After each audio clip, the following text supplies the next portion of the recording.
Hello there. Welcome to The Open right here on BNN Bloomberg. Let's get to the big stories we're bringing you from our newsroom.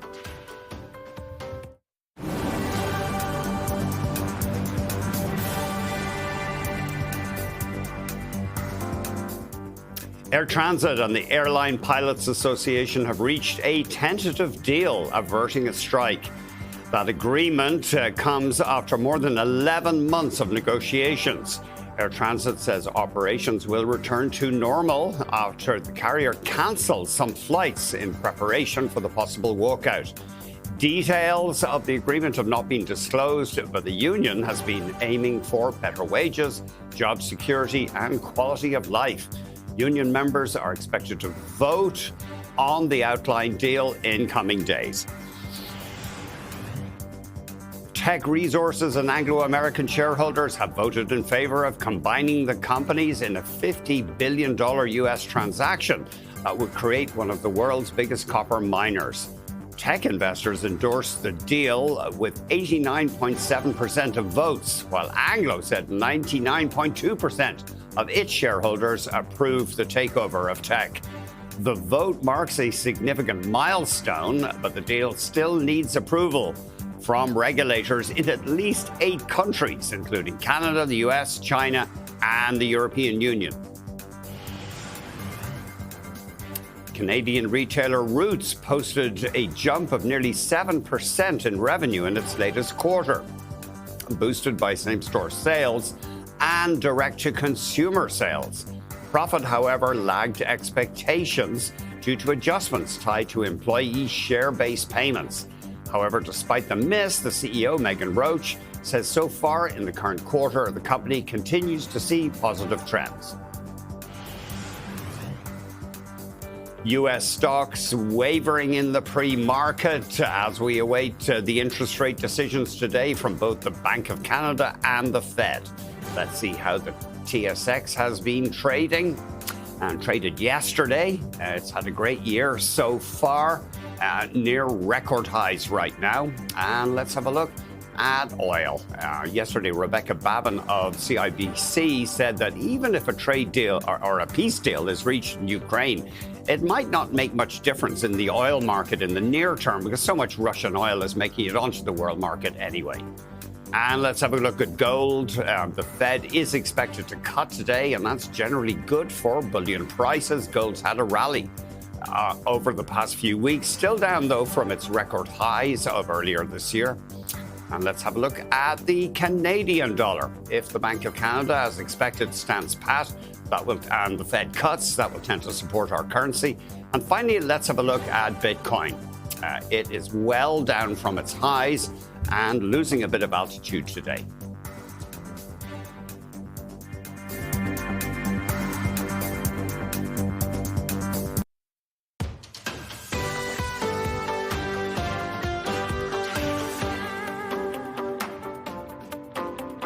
Well, let's start off with the Fed. It is expected to make a tough call here. Officials are divided on whether they should prioritize a weak labor market or inflation. We're joined by Bipan Rai, Managing Director, Portfolio Strategy at BMO Global Asset Management. Bipan, always great to see you. Thanks for joining us this morning. Thank you for having me. We are hearing that there's dissent within the Fed. What should they do? Should they cut again? Should they stand pat? I mean, there's dissent everywhere when it comes to the Federal Reserve, if you're asking me. I mean, we do have to get used to the fact that there is going to be a dichotomy between what we think the Federal Reserve will do, should do, and what they'll actually end up doing. If you take the totality of what's been said by several Fed speakers, it really does feel like the stars are aligned for a Fed rate cut for today. And then it's really all about the updated projections, because let's not forget, this is a forecasting round from the Federal Reserve. What is communicated there, is it aligned with what was communicated in September? Chair Powell's tone, is it a little bit more dovish than it was in late October? I mean, these are all things that are going to factor into how the market reacts today. Yeah, I mean, the Wall Street Journal says as many as half of the people in the room at that Fed meeting may want to actually hold off from a cut. So it's Jerome Powell is trying to, he's trying to herd cats to some extent. Yeah, I mean, this is the toughest time to be a Fed chair, and I would say at least a couple of decades, right? So you've got several dissenting views.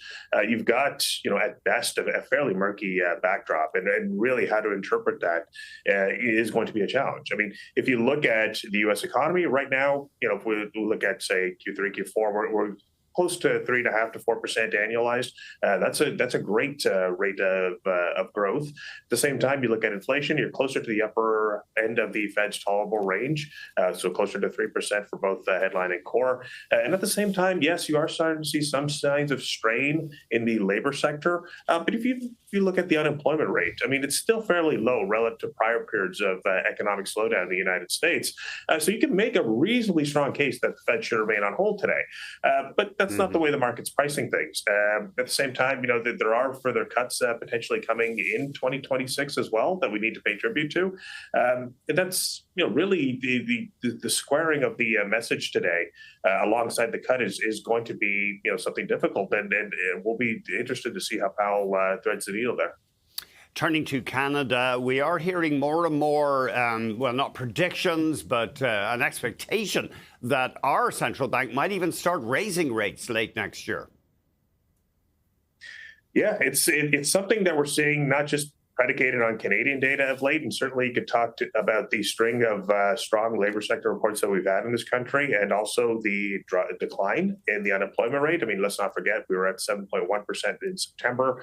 Now we're at 6.5%. That is a massive drop in 2 months. So it also tells us that the economy is absorbing slack a lot better than we thought it would heading into the second half of this year. And, you take that with, of course, the strong Q3 number that we had for GDP. Of course, the big caveat there that it was driven by a massive collapse in imports.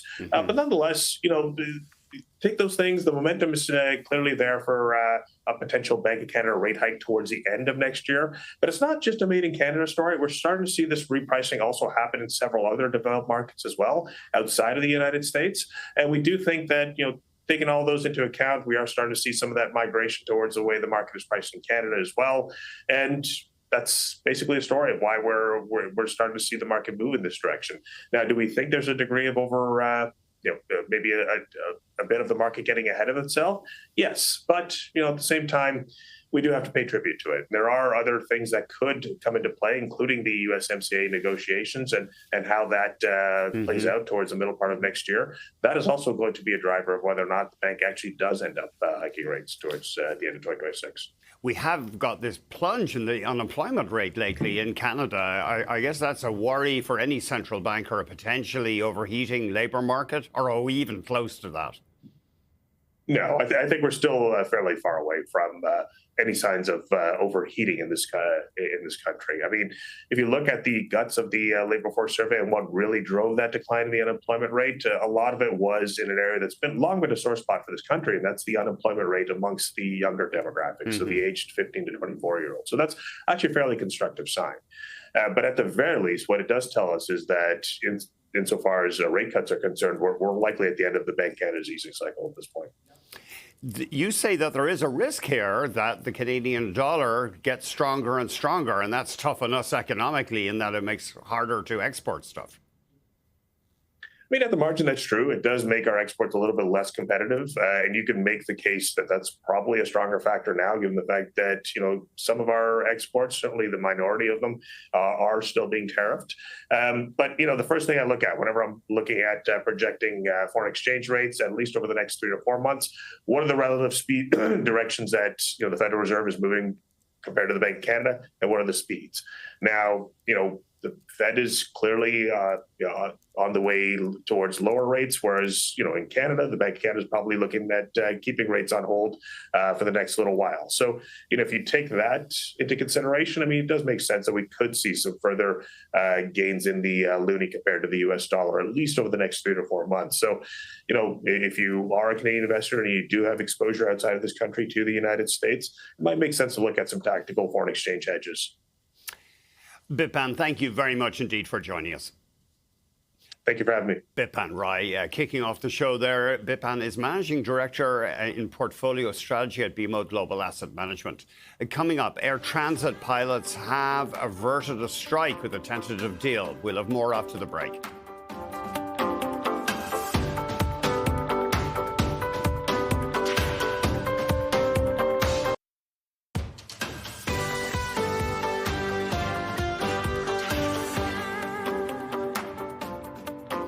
Air Transat and its pilots have averted a strike with a tentative deal. Let's get the latest from Scott Hurst of CTV News. Scott, thanks very much indeed. 750 pilots involved here. What do we know about this tentative agreement? Andrew, first, for all the passengers, particularly with the snow that's coming down at Toronto Pearson, that have flights booked to those sunny, warm beach destinations that Air Transat flies to, likely enjoying the fact that they can leave this all behind, as a last-minute deal was reached at the bargaining table. This comes after nearly 12 months of negotiations and, of course, several days at the bargaining table under this strict deadline where there was a major threat that could cause significant disruption. So what we know about the agreement is that, according to the union, Andrew, it brings them in line with industry standards. Now, a few details have been released at this time, but in a statement, the union says, "We believe this new agreement meets the needs of today's profession, consistent with collective agreements." Other ALPA-represented pilots groups are signing with their employers now. The union member, 750 pilots, will now get a chance to vote to ratify the contract over the coming days. And from the airline's perspective, it's calling this agreement an important milestone and marking a complete overhaul of the pilots' collective agreement. Now, we've reached out to both sides, Andrew, to find out if we can get any more information on the deal, or at least any information on where the movement happened at the bargaining table and why it took to the last minute to get this agreement. So far, we have not heard back from either side on that. Some flights already cancelled. What's the latest on the disruptions for people who may have planned to travel with Air Transit? Right now, Air Transat says it is doing its best. Its top priority is to get back up to full operation. We do know, as you mentioned, that there were just shy of 20 flights that had been canceled between yesterday and today, including 6 flights that were canceled for today, as the airline was preparing to ensure that all the crew and aircraft were back in Canada in case of this strike that was set to kick in this morning, officially at 3 a.m. before it was averted. Now, here's what else passengers will need to know. Any flight that had already been canceled will not be reinstated. The increased flexibility the airline was offering, Andrew, in terms of credit and the extended rebooking policy is also no longer being offered. Now, if you have a flight over the next couple of days, your reservation should remain valid. So passengers that are getting on those flights to either Europe or those beach destinations, leaving all this cold weather behind, they should be unaffected in the days to come, Andrew. Thanks very much indeed. Yeah, sure enough, that weather has me thinking of, you know, that moment when you get off the plane and the warm air hits you. Oh, my goodness. So nice. Scott, thanks very much. Scott Hurst of CTV News. Coming back, we are going to circle back to the Bank of Canada. We'll get a preview of that, a rate decision, as well as more on what we should be looking for from the Fed.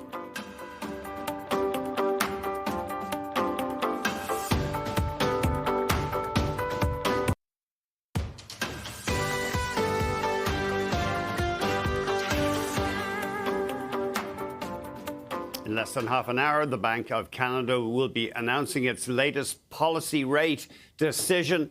And, of course, we're also getting a key announcement from the Federal Reserve as well. For a preview, we spoke to Stephen Brown of Capital Economics. They did indicate in October that they were likely to keep interest rates unchanged from here. I think you know what we'll be looking out for is just any reaction from the bank to the recent strength of the economic data. So we had a big upside surprise to Q3 GDP growth, but that was mainly due to a slump in imports, so not really showing anything about underlying strength. But much more strikingly was the big drop in the unemployment rate we had in November, taking it down by 0.4 percentage points to 6.5%. Now, that is still elevated, but it does suggest maybe the economy is using up slack in the labour market a bit more quickly than the bank anticipated. And indeed, the market is actually now pricing in interest rate hikes next year. So it'll be interesting to see if the bank pushes back against that at all. And with that data, how much of an influence would look? The GDP, we talked about, it was a slump on imports, but the unemployment rate, a lot of those jobs were also part-time, if I remember correctly, some of the numbers. How will they be treating that if it was more part-time jobs? How would they react to that? Yeah, there's always quite a bit of volatility in the survey. We don't tend to put too much weight on the part-time, full-time mix. But I think the big picture is that we're not really seeing signs of strength in labour demand. So yes, the labour force survey has shown 3 quite strong gains for 3 months running now, but it's partly due to this technical quirk where it's taking a lagged calculator for population growth. So basically, the labour force survey is scaling up population based on what immigration was doing almost 12 months ago. If you look at the alternative survey of payrolls, employment and hours called the CEF, that actually shows basically 0 jobs growth in recent months. So that's probably the more realistic indicator of labour demand. But the issue for the bank is that we've had the government kind of double down on this idea that it wants to reduce temporary migrants in the country, which could result in a decline in the population next year. Indeed, the Bank of Canada told us last time in October that it thought the break-even employment rate, so that's the rate that keeps the unemployment rate unchanged, could be as low as 5,000 per month. So the economy really doesn't need to create many jobs if that is the case, just to keep the unemployment rate steady. And it means we could be heading lower on the unemployment rate quite quickly next year. And then obviously at that point, the bank would start becoming a bit more worried about wage pressures. Now, to be clear, we're nowhere near that just yet, but it will be interesting to see if the sharp drop has changed the bank's calculation or whether it just thinks this is a bit of a bounce back from the tariff shock earlier in the year. Going to the U.S., what data points have you been looking for in the absence of some of the government data that you'd usually rely on? Yeah, I mean, we've got a whole host of alternative indicators for the US. So for the labour market in particular, we've got the ADP measure of private payrolls. There's a couple of other similar measures available. And then although we haven't had the official employment data, we have now had kind of timelier measures, such as the initial jobless claims data. So those have all been, pretty much under control, not consistent with a pickup in labour demand, but not really pointing to a deterioration either. And then most recently, this week in particular, we've started to get a bit more data. So the job openings, the official job openings data or up to October looked quite positive. So again, nothing to really write home about, but certainly a bit of an improvement compared to where we were just before the government shutdown. And then some of the survey indicators too, showing maybe a modest pickup in labour demand. So I don't think we're out of the woods yet. We're going to get the October and November payrolls data next week, and October is going to be very weak due to federal worker layoffs coming through. But I think by the first quarter of next year, we should be talking a bit more positively about the US labour market. And then how will that play in for next year, for 2026? We're looking at a new Fed chair, and what kind of a factor will that be on decisions they'll be making? Yeah, I think, we view this again through the lens of what the break-even employment rate might be for the US. We estimate it's probably about 50,000. There are some estimates suggesting it's as low as 30,000 now due to the tightness of the immigration restrictions. But we've actually been pretty close to 50,000 if you take out those federal layoffs that should, they won't be a story anymore in 2026. So we're already close to that break-even. So although the unemployment rate has been inching higher in the US, we expect it to stabilize next year. Now that, the Fed kind of has it stabilizing too at about 4.5%. I think the new Fed chair, most likely Kevin Hassett, could still make the case that even though the unemployment rate is stabilizing, we've seen it go lower, in particular just before the pandemic, it was below 4% without any obvious upside risk to inflation. So I think the next Fed chair will still try and make that view. But again, it's still just one of the 12 votes on the FOMC. We know that the regional Fed presidents are the more hawkish kind of members of the FOMC at the moment, and they're still going to be pushing back. So kind of the Trump contingent, as it were, even if Trump is successful in replacing Lisa Cook in the new year, would still be just a small a large minority on the FOMC, maybe up to 5 out of the 12 participants. So they could still be outvoted. So it's not guaranteed that we get lower rates, but certainly we expect the Fed to cut today and then at least one more under the next Fed chair next year. Will the timing of the next Fed chair announcement play any role into market volatility, or is that something that is sort of a non-issue in your view? Mostly a non-issue. So I think, because it's pretty clear that Trump is trying to influence the Fed. We've already seen both the Board of Governors members and the regional Fed presidents become a lot more vocal in recent months, particularly since Stephen Myron joined the board back in September. So I think, the conditions are already kind of reflecting the fact that power is on the way out. Now, the new Fed chair announcement, it seems unlikely to me that we'll get a big market reaction just because, well, assuming it is a Hassett, just because the betting markets suggest that he's got about an 80% chance of getting the position. So it would be quite unusual for the market to suddenly be worried. But certainly, this repricing we've seen at the kind of a longer end of the yield curve, we doubt it's entirely due to kind of concerns about Fed independence again, but that's probably part of the reason. Let's have a quick look at the markets as we head towards the opening bells, and we'll start off with the U.S. futures. We are, of course, getting an important day today on which the U.S. Fed may stand pat on interest rates amid division, may well cut interest rates amid division within the U.S. Central Bank. Bank of Canada is expected to stand pat amid division within the U.S. Central Bank over whether inflation is, in fact, still a threat. And there is, as we just heard, a constituency within that decision-making group that the Americans are not out of the woods yet in terms of price pressures. One stock we will be watching today is GE Vernova, which is GEV in New York. Those shares were climbing 10% in the pre-market, the company hiking its dividend. It is something of an investor darling right now because it sells electric equipment, and electricity demand is booming in America as these endless tens of billions of dollars are earmarked for new power stations to fuel AI. And we're also watching a stock. I'm not sure if we have the chart right now. Nextdoor Holdings. Eric Jackson of EMG Capital says he's bullish on this stock, a social networking company. We don't have that one right now, but we'll keep an eye on that. NXDR, Nextdoor Holdings.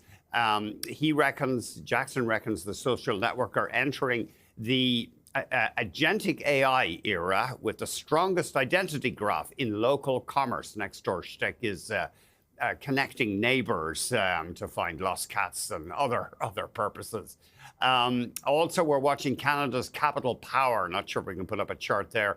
That company signing an outline deal with Apollo Global Management to form a $3 billion U.S. partnership to buy natural gas power plants in the United States. So this theme of electricity keeps coming up. And remember, the Capital Power CEO saying that the federal government agreeing to water down the rules on pollution from electricity will make it easier to build power to fuel AI. We've got the opening bells next.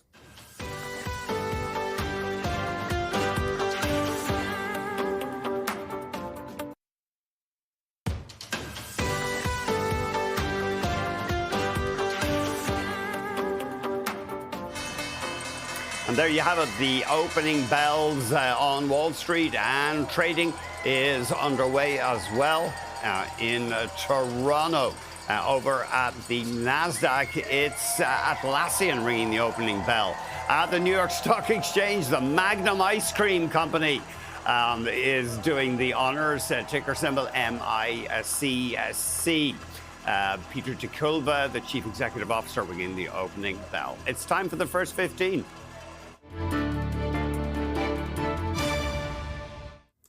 Let's have a look at the North American stock benchmarks as we get going.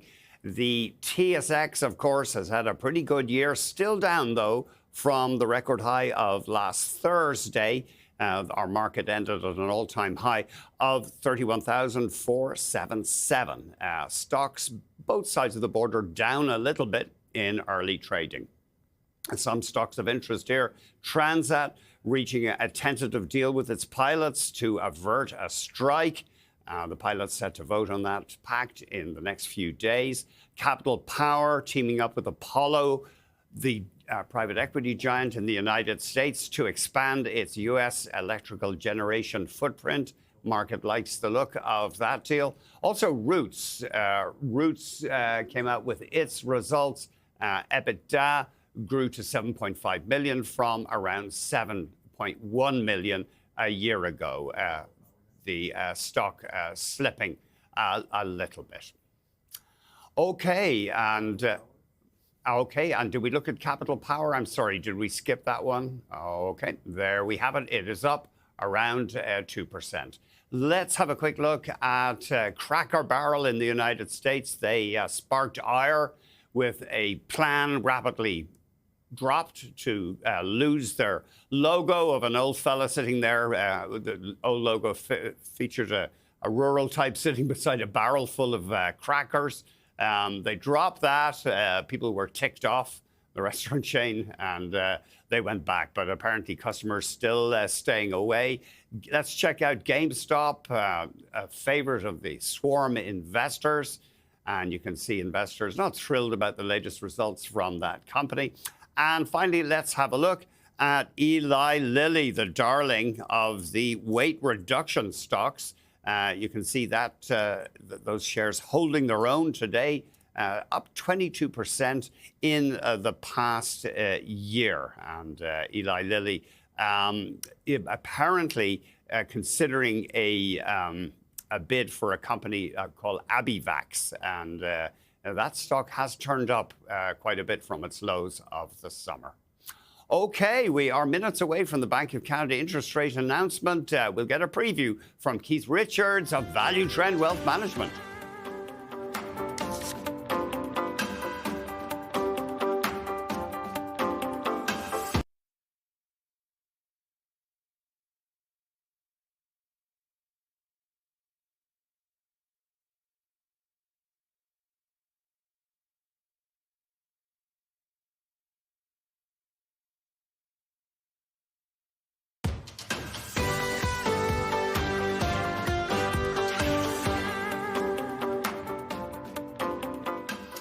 We're standing by for interest rate announcements from both the Bank of Canada and the Fed today. Let's get a bit of a historical perspective here from Keith Richards of Value Trend. Keith, always great to talk to you, and thanks very much indeed for joining us. Yeah, hey, Andy. I'm not in the studio now. This is welcome to my office. I'm always seeing you in the studio. We miss you. I'm disappointed there's not a bicycle hanging on the wall, one of your carbon there fibers. Is, but look at all the bike stuff in the back. Oh, okay. You looking back over history, I guess it's not a tremendous revelation, but when the Fed is dovish, it is good for the markets. Yeah, I mean, we've got Bank of Canada and Fed today all talking rates, I guess. Yeah, I actually I posted a chart on a blog just recently, but I've been posting this chart on my blogs for years, showing that whenever the Fed tightens, you're almost guaranteed to move to the downside. It's kind of a leading indicator. And whenever the Fed is in a stimulation mode, whether it's rates themselves or quant easing or the twists they did a couple of years ago, they were manipulating bond durations. Whatever the case, the market basically is always favorable. As the saying goes, you don't fight the Fed. So I think that's kind of the mode you got to be in right now. But maybe we'll put up a 10-year chart here. But when the Fed, for example, warns of fewer reductions ahead, that tends to give investors cold feet. Yeah. In fact, again, I would maybe encourage. I was trying to send you guys my chart, but I was told it was a bit too convoluted with all my little arrows and stuff because I noted every single event that the Fed has induced. But basically, I have a blog called The Conundrum, posted a couple of days ago, and at the bottom you see that chart. Mm-hmm. And basically, if the market is very, very sensitive to any sign of even a hint of slowing on the monetary easing. So at this point, though, that's not the case. In fact, in the U.S., we've got what's his name, Kevin Hassett. Mm-hmm. Yeah, that's right. I had to write it down. Who's probably going to take the role in the new year. So that's all bullish for the market as far as I'm concerned. Of course, these things get discounted in advance by investors. Absolutely. What is it? John Maynard Keynes says it's not a beauty contest, really. It's everybody's trying to decide what stocks everybody else will think are beautiful, and it turns into infinite hall of mirrors. But tell us, isn't it like, or is there a chance that today the Fed will issue some kind of cautionary note, given what we're hearing about division? Some people want to stand pat now on rates. You know what? That's as you know, Andy, I'm a chart follower, and so I'm not going to make any commentary on that. But what I will say is that, to your point, sometimes news is baked in, and you can even get what they call sell in the news, and that happens with stocks, companies all the time, right? So you're expecting an earnings report, it comes out as anticipated, and the stock falls because there's a lead up, and that's the same with the market. So there's always a potential that, because everybody's expecting the Bank of Canada to stay pat, and everybody expects the Fed to ease 25 basis points, we may actually have a negative reaction. I don't think it's going to be long lasting though, because it depends if, like you say, if they give hints that it's going to slow, the easing is going to slow off, then sure, that could cause some duress on the markets, but I won't guess. The Bank of Canada, maybe we'll put up a 10-year chart for the TSX here. The Bank of Canada, of course, has led the Fed. It's been much in advance of cutting interest rates. And it looks, I mean, they did warn us at the time of the last announcement that they're pretty well done for now with reductions. Yeah, McCallum has been very straightforward with that. And, you know, we needed it. And so it's definitely... Actually, at the beginning of the year, on your show, as well as through my blogs and my videos, I was suggesting way back in January that the TSX would outperform the S&P 500. I remember at the time when I was saying that, I got pushback, but it wasn't just because of what the Bank of Canada was doing, but the commodities, which have done very, very well, as we all know. So, I mean, I think that this is kind of expected. You may get...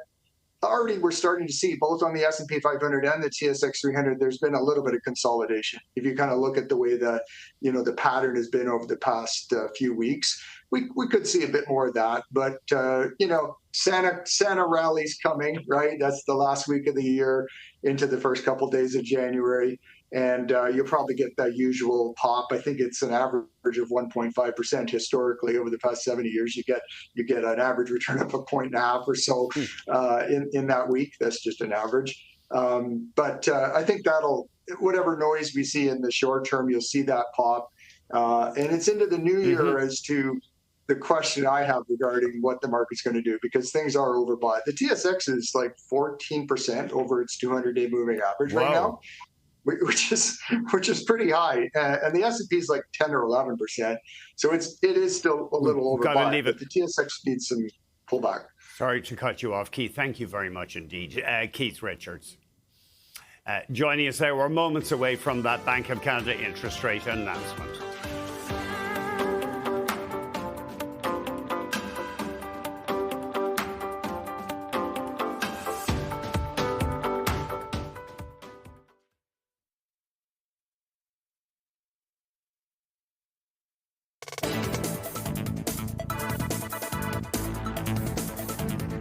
As we stand by for that Bank of Canada rate announcement, let's get more from Warren Lovely, Chief Rate Strategist at National Bank Financial.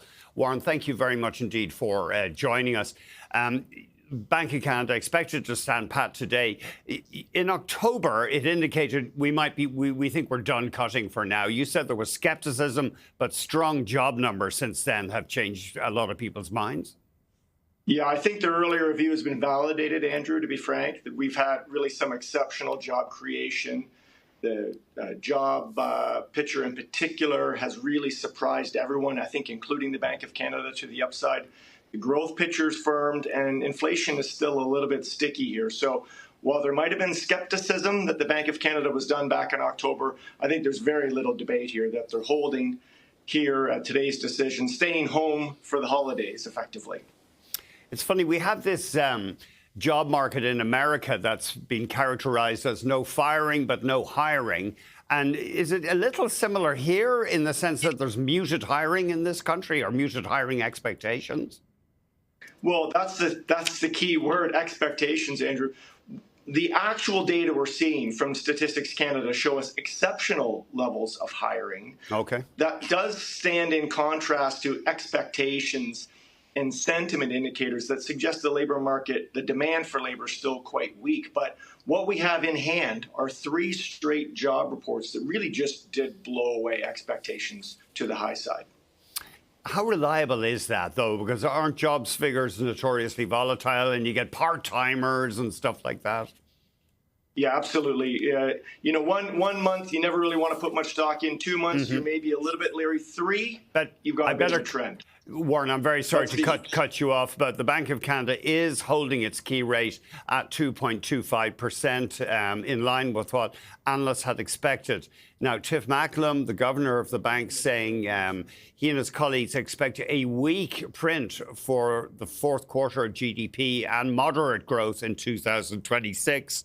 Macklem, however, says comfortable with the near term for the economy.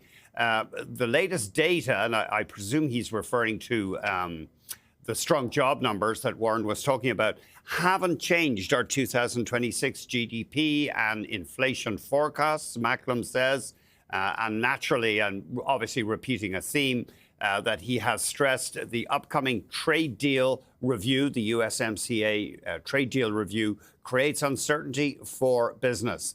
Bank of Canada still sees core inflation around 2.5%.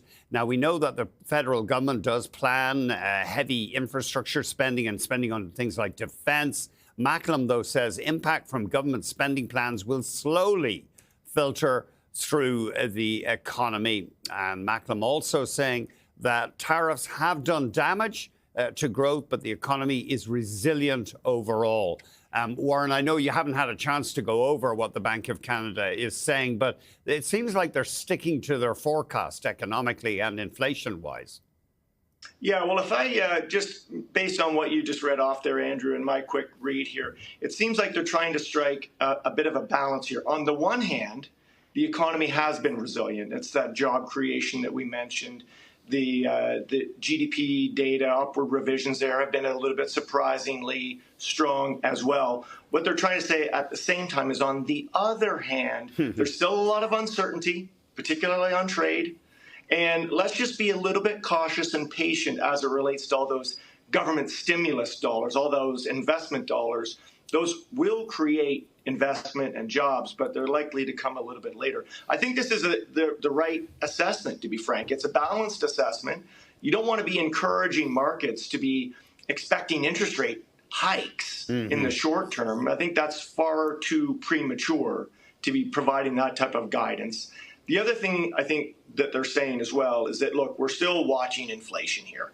And underlying inflation, to be frank, in the last couple of months hasn't exactly gone the way they would want. So I think they're also still just being a little bit cautious as it relates to the inflation outlook here. Again, can't really declare victory fully when you still have inflation at the upper end of your target band. We have seen the Canadian dollar slipping in trading after the announcement. Of course, who knows? I mean, lots of things drive a currency in the short term. It is interesting, though, that he doesn't sound too, as you say, he doesn't sound too confident about the economy, Tiff Macklem. Well, I think, it's appropriate to be cautious here because, again, you just ask the average Canadian on the street, are you feeling confident? Do you have a lot of certainty as it relates to your own economic and financial situation? And I would think that most Canadians would say not as much certainty as I would like. We still know that we have a trade deal. We're a small open economy. This trade deal with the United States is going to be absolutely vital. That, more than anything, is the most significant risk factor for us to be thinking about as we move into 2026. Sure, those job reports that I mentioned have been very, very strong, but companies aren't exactly telling us there's a lot of urgency to add new hires, additional hiring from here. So I think there's a lot of reasons to be a little bit cautious. The bank has done that. But at the same time, you do need to acknowledge the information that we have seen. And resiliency is a theme that we used to attach to the U.S. economy. Oh, the U.S. is so wonderfully resilient. It turns out Canada's economy, this trade-dependent economy, so focused on the U.S., has proven more resilient than most would have anticipated. And to some extent, that's a bit of a victory. That's a good point. I mean, you'd think this would be really an economic, not disaster, but really damaging economically, a U.S. president launching an unprecedented trade war like that. I suppose, though, we have had this pronounced weakness, though, in business investment. Absolutely. So you'll recall at the start of the year when it was a very dark chapter for Canada-U.S. relations all through January and February, March, we were modeling what these tariffs would do to the Canadian economy. And the Bank of Canada did this work as well. And the results were not pretty. It was a lot of destruction in jobs, a lot of destruction in output, adverse scenarios. The worst case scenarios were like recession or stagflation, which is probably the worst thing of all. And it turns out we've managed through this period of uncertainty with economic growth, with more jobs than we thought we would have. But this business investment piece, Andrew, that you touch on is key. Businesses have held back. They're still on the sidelines. And the Bank of Canada has made it clear in the past, we have a productivity crisis, problem, dilemma in this country. Fixing it will require businesses to be investing in machinery and equipment. And that's going to take a lot of time. And there's still, I think, a lot of uncertainty around that. The timing, the enthusiasm, the absolute level of investment that businesses are going to be comfortable committing to. And we haven't really flown the all clear flag on that front just yet. Warren, thank you very much indeed for joining us. Really appreciate it. My pleasure. Thank you, Andrew. Warren Lovely, Chief Rate Strategist at National Bank Financial. Coming up, we are going to take a look at some early market movers on the TSX. Retailer Northwest is seeing some selling this morning.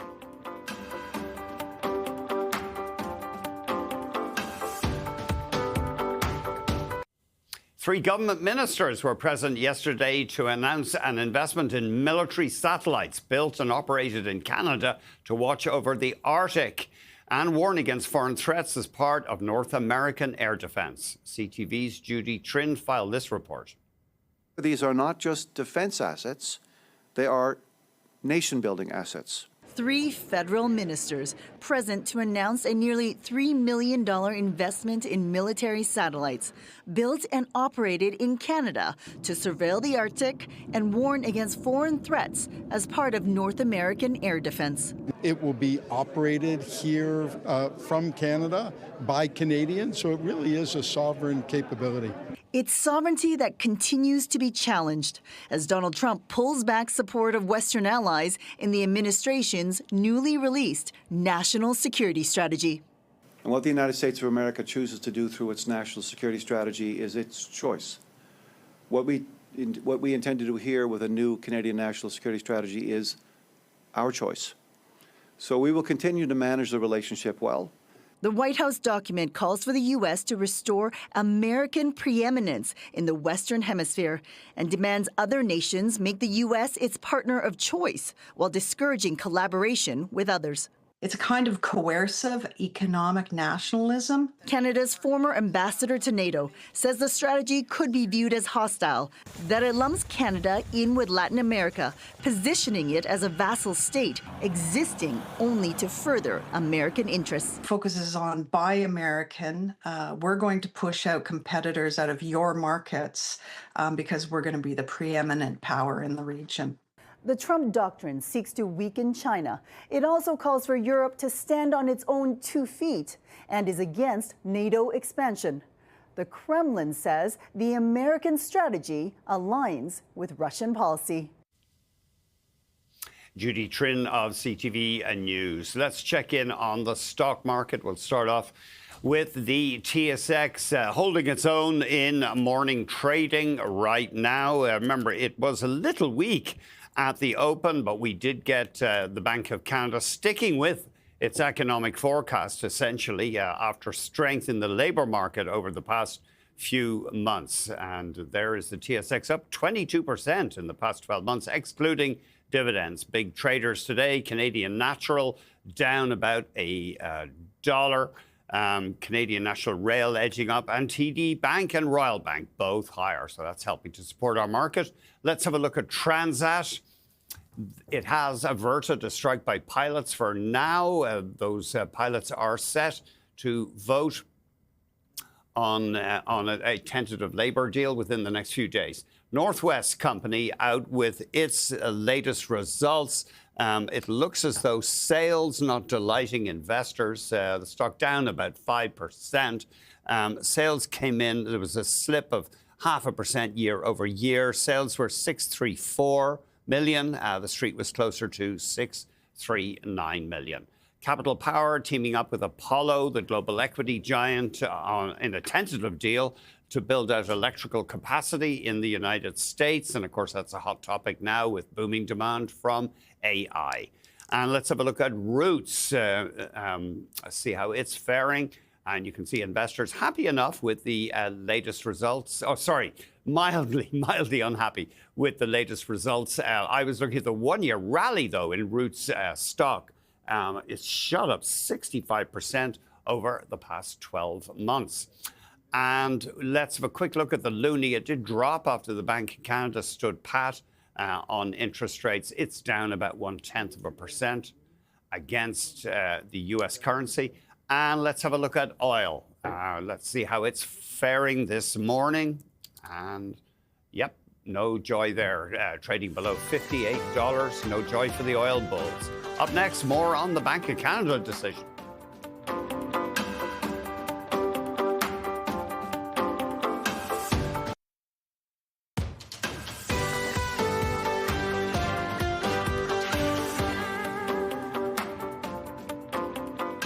Welcome back. It's the second hour of The Close. Let's check out the big stories we're bringing you from our newsroom.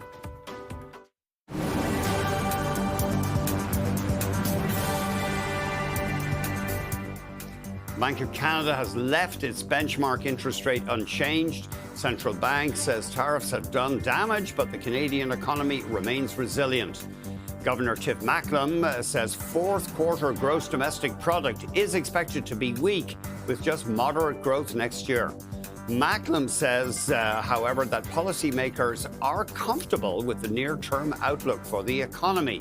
But he adds that the upcoming review of the CUSMA trade agreement creates uncertainty for businesses. Air Transit and the Airline Pilots Association have reached a tentative deal averting a strike. That pact comes after more than 11 months of negotiations. Air Transit says operations will return to normal after it cancelled some flights in preparation for the possible walkout. The union has been aiming for better wages, job security, and quality of life. Union members are expected to vote on the deal in coming days. And Roots posted a jump of nearly 7% in revenue in its latest quarter, boosted by same-store sales and direct-to-consumer sales. However, profit was a bit below expectations due to adjustments tied to employee share-based payments. Despite the miss, the CEO, Megan Roach, says so far in the current quarter, the company continues to see positive trends. And there is a look at the TSX holding its own today after the Bank of Canada stood pat on interest rates. Let's have a look at the US markets. Yep, you can see a mixed, well, actually the broader index is down, the Dow Jones holding its own, the S&P flat, as the Americans await their own interest rate announcement. And let's have a look at oil. Oil has been struggling this month, now below $58 US. The Americans saying that domestic crude production is set to hit a record high this year, and Bloomberg argues this adds to a flood of supply hitting the global crude market. And let's have a look at gold, I beg your pardon. Gold, I'll get it straight eventually. Gold down a little bit in early trading, losing about 1/5%. And finally, let's have a look at the Canadian dollar. It weakened after the Bank of Canada stood pat on interest rates, but you can see it has bounced off the lows of the session.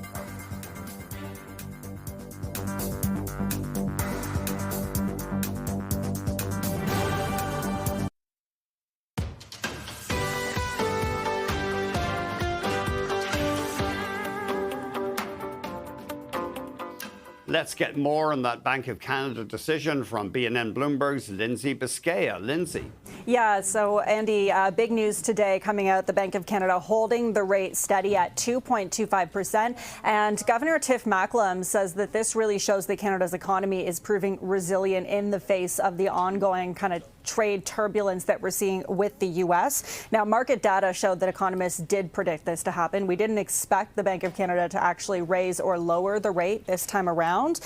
Inflation slowed in the month of October. We also saw really surprising GDP numbers jumping to 2.6% in the third quarter of this year. That was a big surprise for many.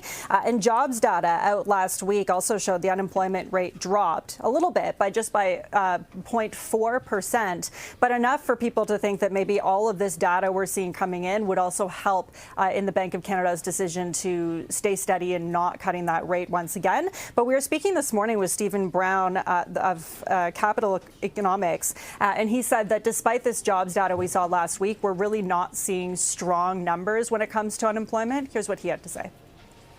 The issue for the bank is that we've had the government kind of double down on this idea that it wants to reduce temporary migrants in the country, which could result in a decline in the population next year. Indeed, the Bank of Canada told us last time in October that it thought the break-even employment rate, so that's the rate that keeps the unemployment rate unchanged, could be as low as 5,000 per month. So the economy really doesn't need to create many jobs if that is the case, just to keep the unemployment rate steady. And it means we could be heading lower on the unemployment rate quite quickly next year. And then obviously at that point, the bank would start becoming a bit more worried about wage pressures. And of course, Andy, we're still going to be waiting for that news conference at 10:30 today, where Governor Tiff Macklem will speak a little bit more about the decision to hold this rate steady. Maybe we'll get some more insight into what that decision really was. But we knew that this was coming for the most part because in the last interest rate decision back in October, Macklem did hint, I guess I should say, that he probably would not be cutting the rate again this month. Lindsay, thank you very much indeed. Lindsay Biscaya. Okay, we've got lots more on the Bank of Canada rate decision, and we are joined by Andrew Kelvin, head of Canadian and Global Rate Strategy at TD Securities. Andrew, thanks very much indeed for joining us this morning. You haven't had long to go through these comments from the Bank of Canada. Anything jumping out for you, though?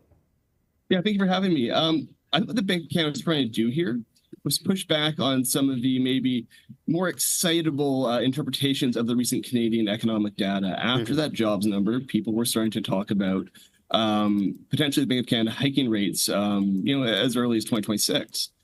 I think what the bank was trying to do, while signaling that the economy does remain resilient, perhaps a little bit better than expected, there are challenges ahead with the USMCA renegotiation next year. Additionally, there is still slack in the economy. So I think what the bank was trying to do is say, well, they are still very comfortable with where interest rates are. They have no buyer's remorse around the last batch of rate cuts, and just trying to remind everyone that there are still challenges ahead. Do you think there was, I won't call it euphoria, but maybe some unwarranted optimism creeping in about the Canadian economy after those strong job figures? I think so, if only because Canadian jobs data is notoriously volatile.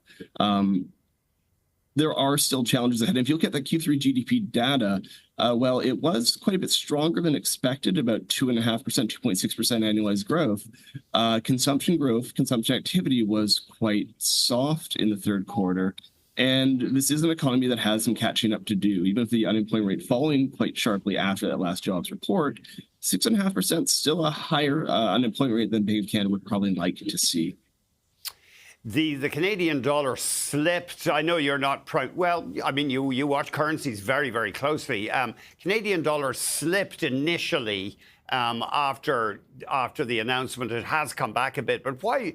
Could you suggest a reason why our currency would have weakened after the Bank of Canada stood pat like that? Yeah, absolutely. We actually saw a similar move in short-term interest rates, short-term bond yields.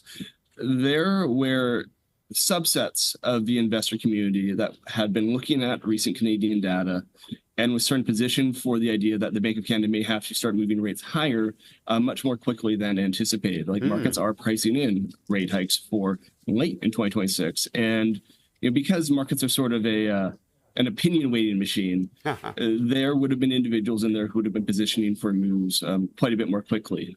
Those individuals would have found themselves disappointed by the fact that the Bank of Canada is not panicking after 1 or 2 months of very strong data.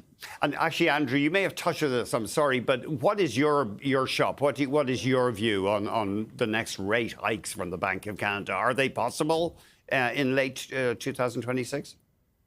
So our expectation is for the Bank of Canada to lift rates in January of 2027, so early 2027. Okay. Now, you're always going to have a confidence band around a forecast 12 months into the future. As we saw in 2025, a lot can happen in 12 months. So is late 2026 plausible? I think it is, if fiscal stimulus is effective in really driving growth. At the same time, if we see USMCA renegotiations to produce a lot of uncertainty for our business sector to really impact hiring, really impact investment, it's easy to see the next move pushed into later in 2027. And we can't completely rule out cuts here either if things do take a turn for the worse in the early part of next year. I suppose a big imponderable often for any economist is confidence in the economy, and it involves psychology. And that obviously is a big part of the lack of business investment we've seen, which our economy needs. That's a big part of it, although I would say business investment in Canada has been quite low for really decades, particularly if you exclude the energy sector, which I think masked a lot of issues around business investment in the non-energy sector, call it 10 to 20 years ago. So confidence is important. It's important to create a business-friendly environment, which is, I think, what the government was trying to do with this most recent budget. Time will judge if they were successful in achieving that. But the lack of business investment in Canada has been a long-standing issue, and you are quite right to suggest it is something the economy really does need. What are we going to do? I mean, would one approach be just to try to drive down our currency so that we're seen globally as a cheap place to open a manufacturing plant? I don't think so, because if you look at the performance of the Canadian manufacturing sector over the last 25 years, we've seen very little growth in non-energy exports in Canada going back to the year 2000. That encompasses periods where the Canadian dollar was quite rich versus US dollar, around parity, above parity even, and it includes periods where the Canadian dollar was quite weak. So I think on the basis of evidence over the last 25 years, simply weakening the dollar isn't in and of itself going to be enough to promote manufacturing and business investment in Canada. I mean, is money, well, obviously a lot of capital in Canada has been diverted to residential housing. Some, I think, argue excessively, even though we still have a housing shortage. Is that part of the problem, that money should have gone into more productive stuff, such as factories? It's an interesting question because, to your point, we do still have a housing shortage. Like, Canada hasn't done a good enough job at building housing over the last decade or so either. So I think if you want to look at the common thread, we haven't done a good enough job at building housing. We haven't done a good enough job promoting business investment. I think you could probably look at those two things and logically conclude that perhaps we haven't been a friendly enough environment for investment. And I think the task of governments in the future is to try and, or one of the tasks, I should say, it's not the only task, but one of the tasks should be to try and make Canada a bit more of an attractive place to invest. Always great to hear from you. Thanks very much, Andrew.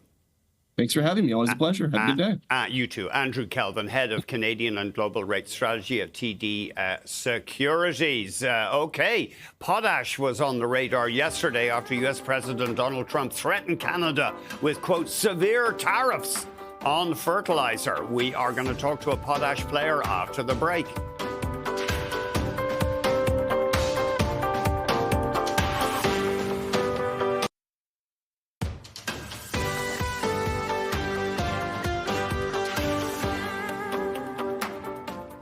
After nearly a year of talks and several days of intense negotiations, Air Transat and its pilots union say they have reached a tentative deal. CTV's Heather Wright has more in this report. A day of travel turbulence and then an 11th hour deal. It's crazy. It's not a stress. After nearly 12 months of talks and several intense days of negotiations, Air Transat and the union announced they had reached an agreement, which delivers a modern contract that recognizes the professional contributions of Air Transat pilots, the union said in a statement. Air Transat pilots had never walked off the job in the airline's history, but they threatened to do so during the start of the busy holiday travel season, leading to more than a dozen canceled flights as the airline worked to bring passengers and planes back to Canada. The pilots are represented by the Airline Pilots Association, the same union that negotiated last fall's deal for Air Canada pilots, who got a 42% pay bump. Members say ALPA used that same playbook here. They're trying to replicate roughly the same deal as they can, that Air Canada pilots achieved. Again, last year, going up to the last minute, but they averted a strike in that case. The deal still needs to be ratified, and while exact terms are not clear, Air Transat said it had offered the union an improvement on its earlier offer of a 59% pay hike over 5 years. As an example, for a senior captain, top scale, year 5, we're looking at over $100,000 pay increase on a yearly basis. So this is a significant, very generous offer that we've made. This is the second major disruption to Canadian air travel in less than 6 months and marks a shift toward more equitable pay across the airline sector.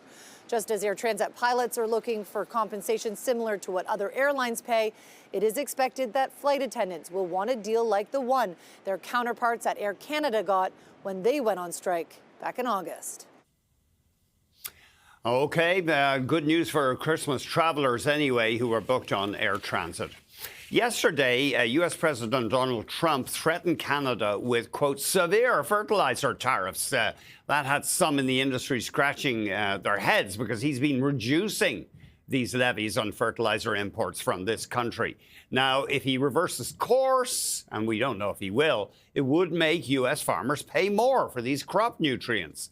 It could, though, arguably hurt the Canadian fertilizer sector. Let's get more on the global picture in potash. We're joined by Matt Simpson, CEO of Brazil Potash. Matt, great to talk to you, and thanks very much indeed. Tell us about Brazil Potash, because you are working on what could be a gigantic mine in Brazil. You could be looking at about 2.4 million tons of potash production annually. Yeah, that's correct. Brazil is the world's largest importer of potash. They're about 22% of a roughly $20 billion a year market, growing at about 6.8% a year. And it's silly because they have potentially the second biggest potash basin in the world. So Brazil Potash is looking to build a new supply of potash in the backyard of the Brazilian farmer that will have a cost to mine, process, and deliver that will be less than just the transportation cost alone for everyone else. We want to hear more about it because you've got some interesting people. You yourself were, you were very senior in Rio Tinto's iron ore company of Canada. You have Mayo Schmidt of Nutrien and Viterra fame as your executive chairman. So we want to hear more about the company. But just give us the picture here. America brings in something like 80% of its potash from this country. Scotia said yesterday, in the short term, they can't. There's no substitute for that.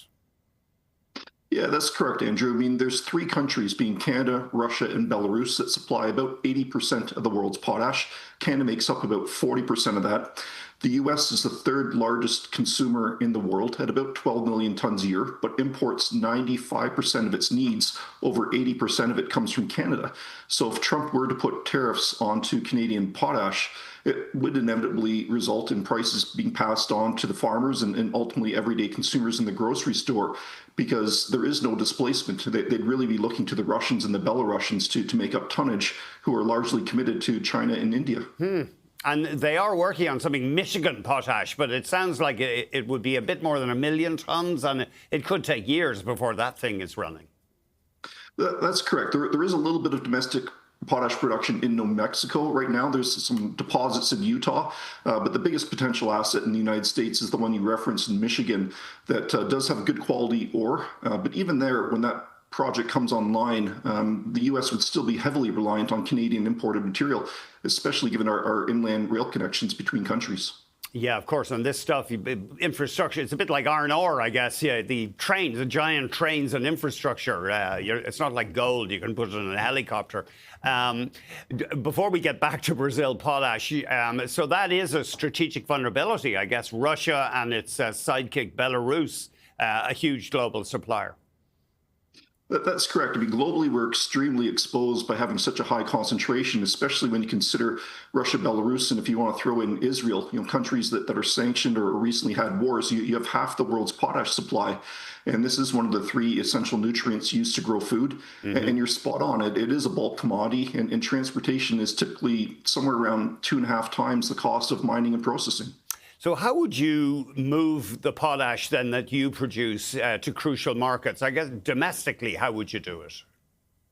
Well, we're quite fortunate because we're only 8 kilometers away from a major inland river system.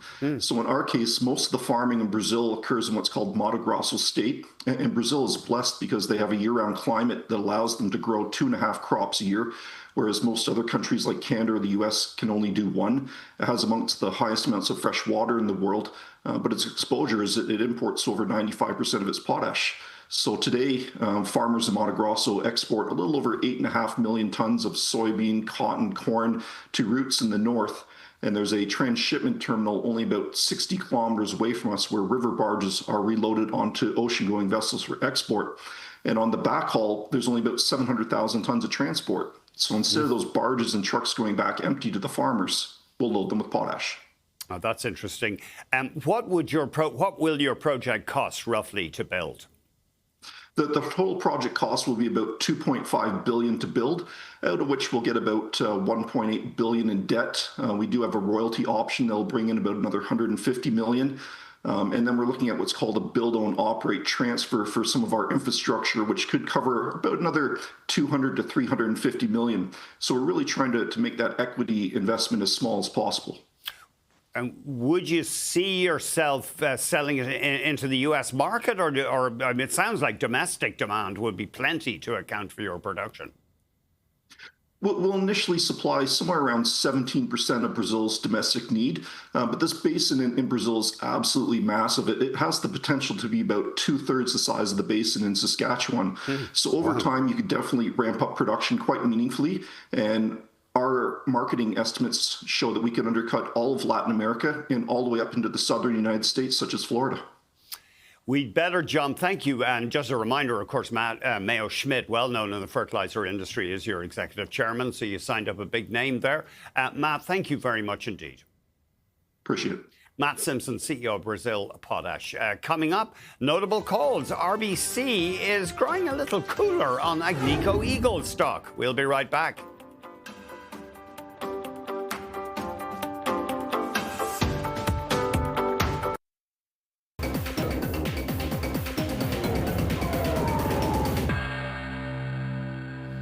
RBC tweaking its ratings on a couple of mining stocks here, gold stocks. Agnico Eagle is getting a downgrade by analyst Josh Wolfson, moving the stock down to sector perform from outperform. Of course, this stock has been an investor darling, partly because so many of its mines are in safe old Canada. The one factor cited by RBC is heavy spending ahead for RBC. It always brings risk when companies, gold companies, invest. We kind of shrug off the enormous technical achievement of building and running these giant mines, but there are frequently glitches with the huge equipment that they have to buy and operate. So in the meantime, in the medium term, Wolfson saying we forecast stable production, but a heavier investment profile to achieve growth targets. And that naturally cuts free cash flow and raises execution risk. On the other side of the coin, though, Wolfson at RBC is upgrading Franco-Nevada to buy from hold and raising the price target, sees royalty companies as more attractively valued and well insulated after recent comparative weakness. We think Franco-Nevada will have stable production over the forthcoming 5-year period. And there's a bonus there, the potential resumption of the Cobre Panama mine, which was shut down by the Panama government. And Franco has a big royalty on that one. And wheat and precious metals also getting an upgrade to buy at RBC. The company more attractively valued now, and there will be growth from recent acquisitions, RBC thinks. Growth realized to date has been limited, but we forecast ramp-ups over 2026 will begin to culminate in high and consistent sequential annual growth from 2027 to 2031. Yesterday on Market Call, we were joined by Hap Snedden of Castlemore. Technical analysis was the topic, and there are his picks. iShares MCI Emerging Markets ETF, Pembina Pipeline, and Arista Networks. And today on Market Call, it's Eric Nuttall, and of course, he's talking about energy stocks. Up next, the Bank of Canada News Conference.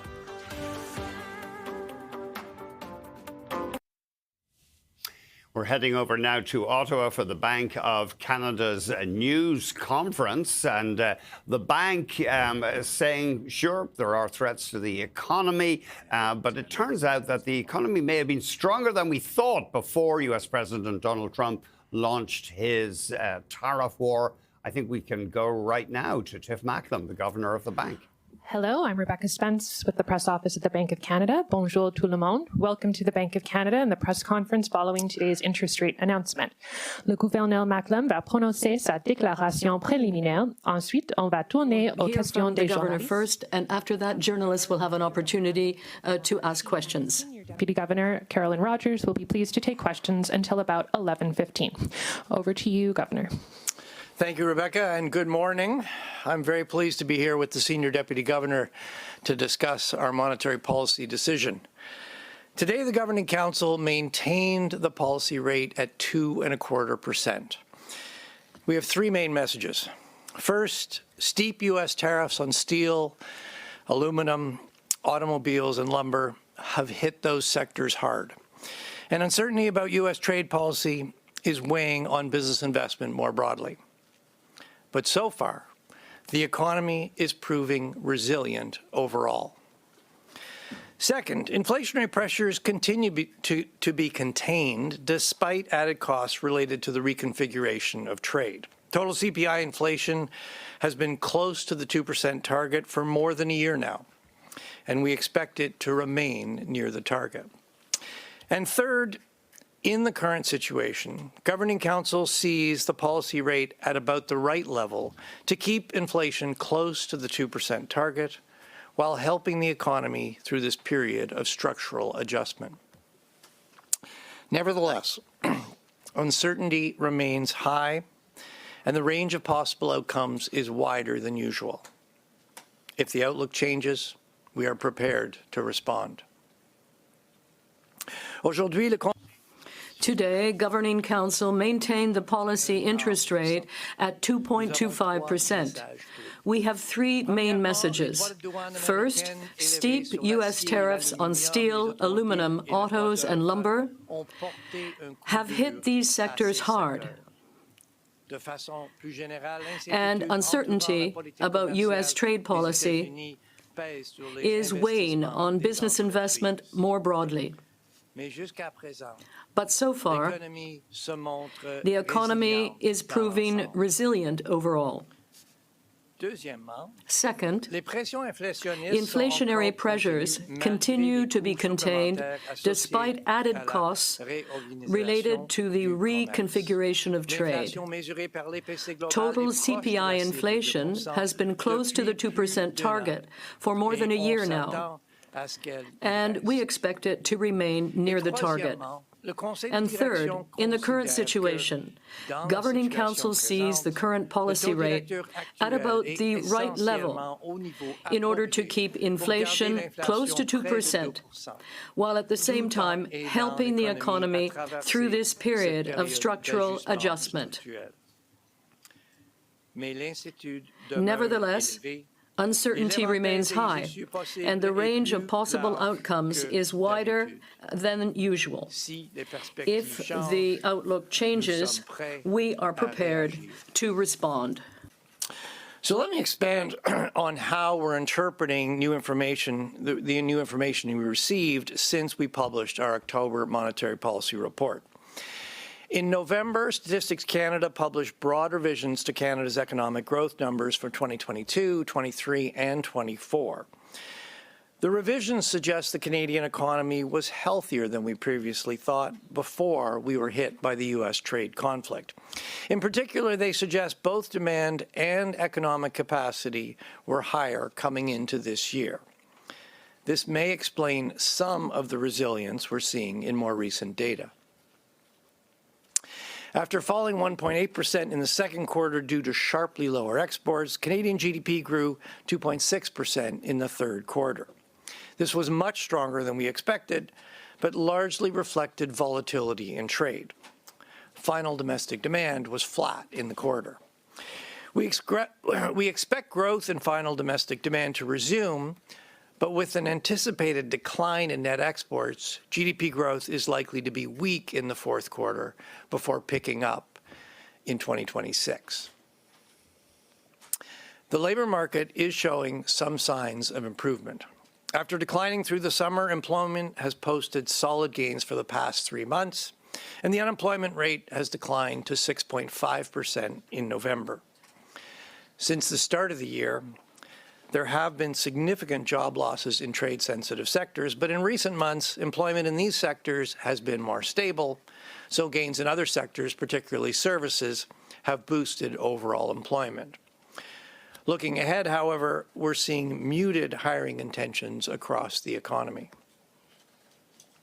Inflation has evolved largely as expected. CPI inflation was 2.2% in October, and measures of core inflation remain in the range of 2.5% to 3%. In the months ahead, we will see some choppiness in headline inflation, reflecting the temporary GST-HST holiday a year ago. This is likely to push inflation temporarily higher in the near term. Seeing through this choppiness, we expect ongoing economic slack to roughly offset cost pressures associated with the reconfiguration of trade, keeping CPI inflation close to the 2% target. The recent federal budget includes increases in government spending, particularly in defense, and measures. The recent federal budget includes increases in government spending, particularly in defense, and measures to increase public and private sector investment. It will take some time for the impact of these measures to be fully realized, and we expect they will contribute to growth in both demand and supply in the economy. As usual, we will incorporate updated fiscal measures from federal and provincial budgets in our next economic projection in January. Taking all these developments into consideration, Governing Council assessed the stance of monetary policy. After cutting the policy rate in September and October, Governing Council had indicated that if inflation and economic activity were to evolve broadly in line with the October projection, the policy rate would be about right. While information since the last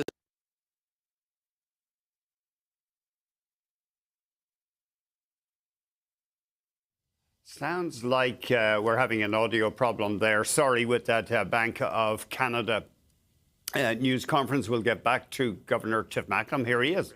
Unchanged.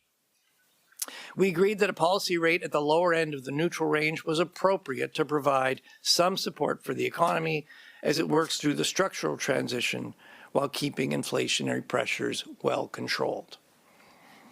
Finally, Governing Council acknowledged that uncertainty remains elevated.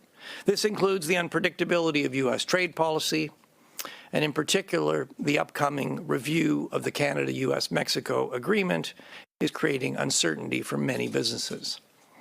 There's also uncertainty about how the Canadian economy will adjust to higher U.S. tariffs. The volatility we're seeing in trade and quarterly GDP make it more difficult to assess the underlying momentum in the economy. Nous allons évaluer les nouvelles données par rapport à nos prix. We will be assessing incoming data relative to our outlook.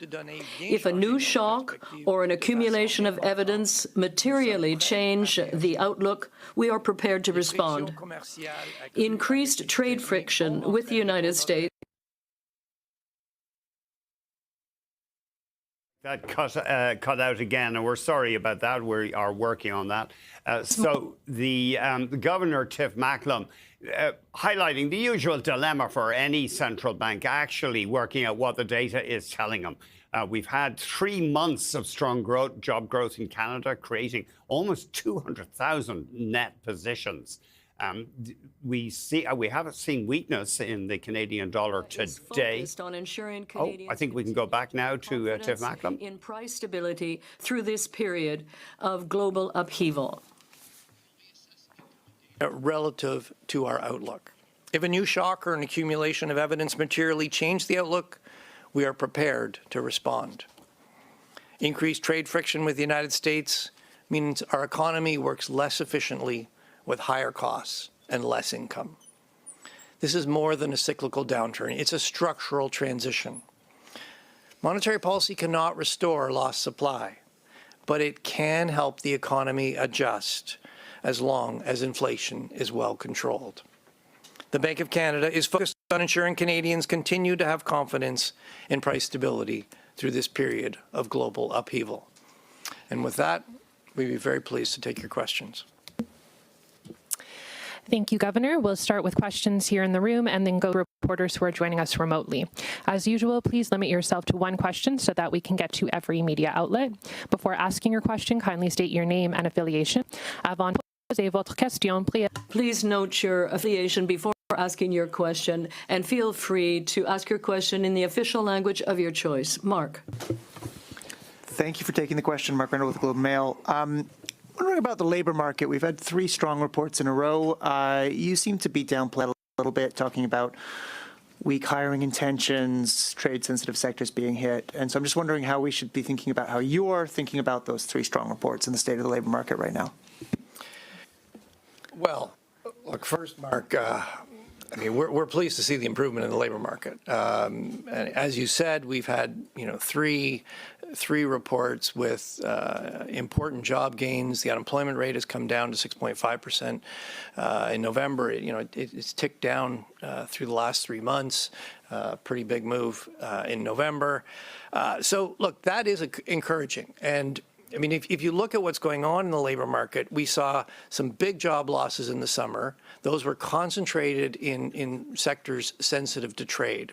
Through the fall, employment in those sectors has been relatively stable. It's still weak, but it hasn't weakened further. And at the same time, we've seen some hiring, particularly in services, things like healthcare, personal care, recreation, and that's flowed through to the bottom line. So you're seeing overall employment has moved up. So that is encouraging. There is some resilience to the economy. What I would say though is, looking forward, it hasn't fundamentally changed our view. The Canadian economy is going through a difficult structural adjustment. That is going to take some time. When you talk to companies, they're being very cautious about their investment plans. They're cautious about their hiring plans. So, yes, we are pleased to see this resilience. But going forward, we continue to expect fairly modest growth. We'll go next to Promit. Hi, Promit from Reuters. Governor, taking it further, I mean, what is the source of this resilience in the economy?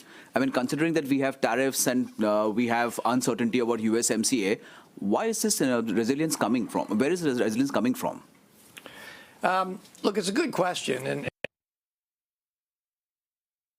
I think the governor again.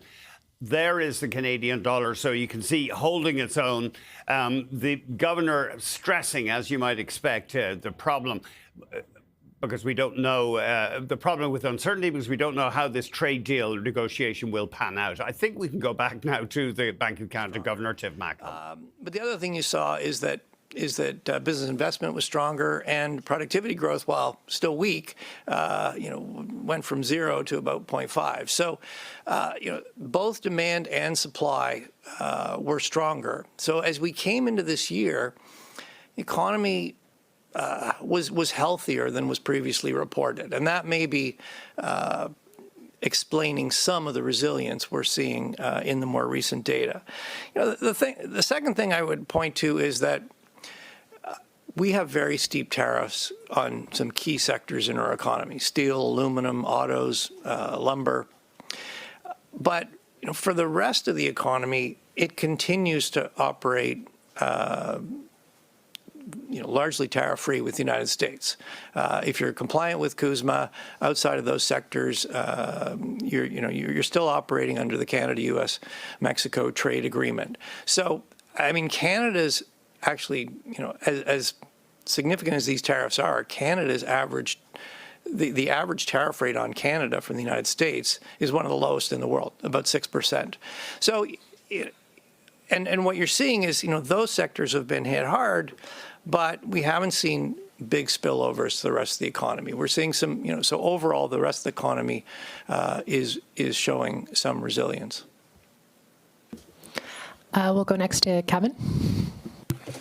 Good morning, Kevin Carmichael from The Logic. Governor, you've had some time to sit with the federal budget now. To what extent do you think that's going to provide an offset to the tariff headwinds and everything else that's happening with global trade? As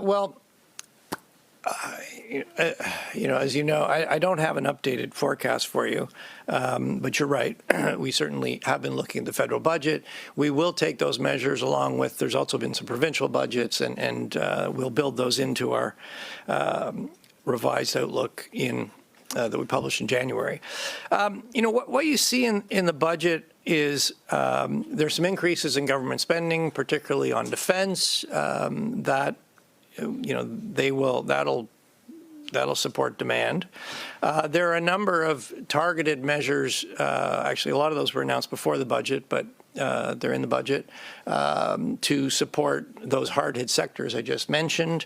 Some of those, and a lot of those are to try to help those sectors pivot to domestic sources of demand, or to pivot to exporting to other countries other than the United States. And then the other important element of the budget is there's a lot of focus on investment, both public investment, big infrastructure projects, and stimulating private investment.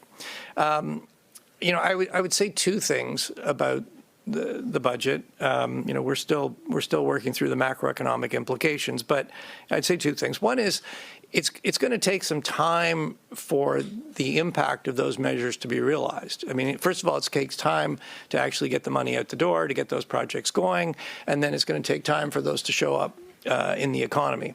And that'll build up over time, but it's not like there's a big hit right away.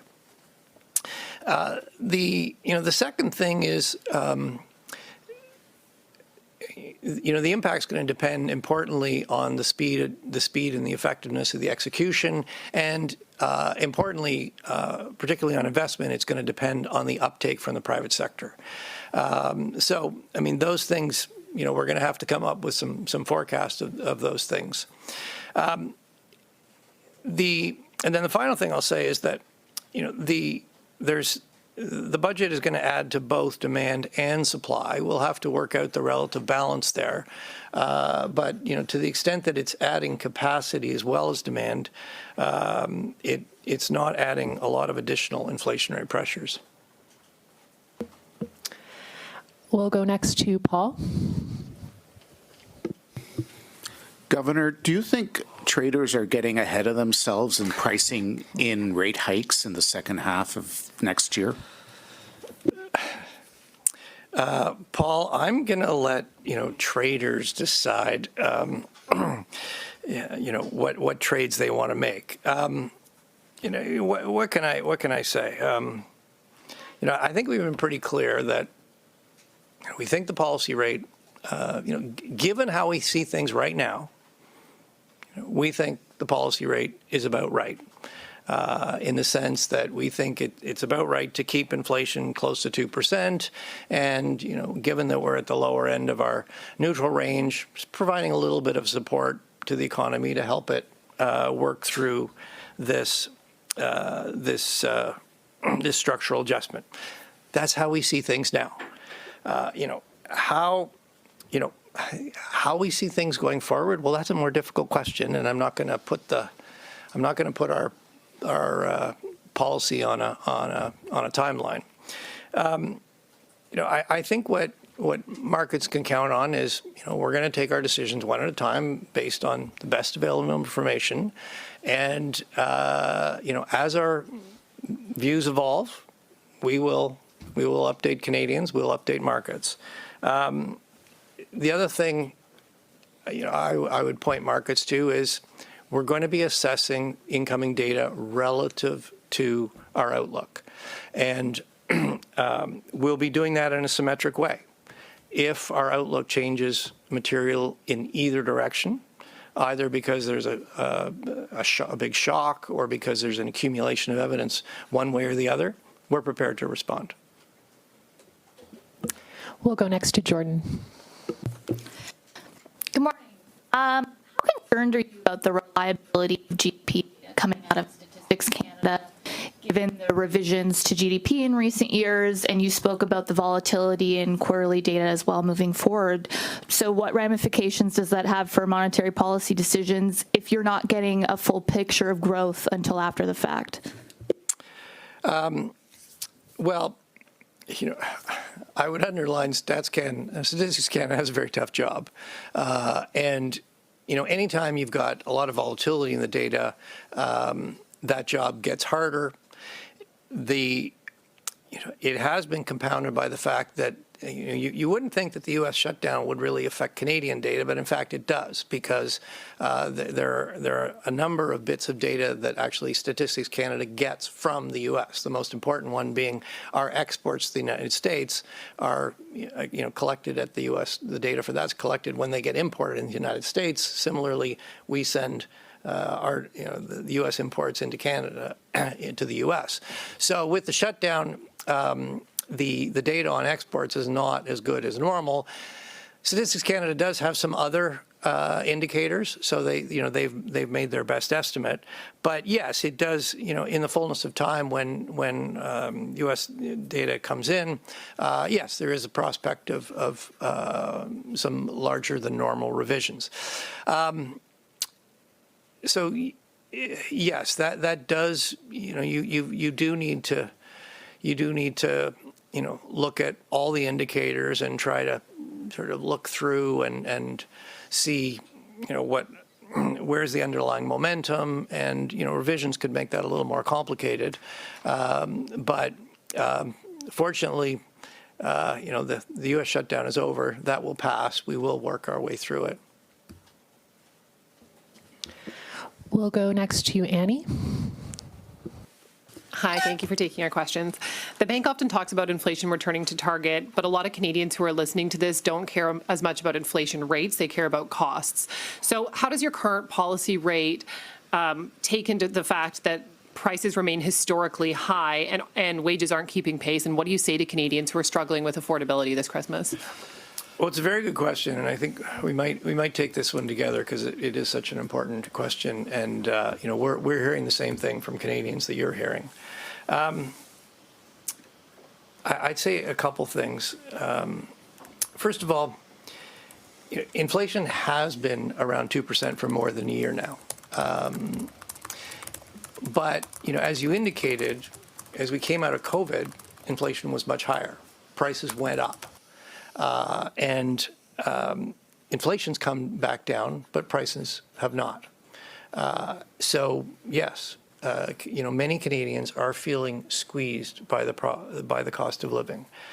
What I would underline is two things. One is it underscores the importance of keeping inflation low so that incomes can catch up.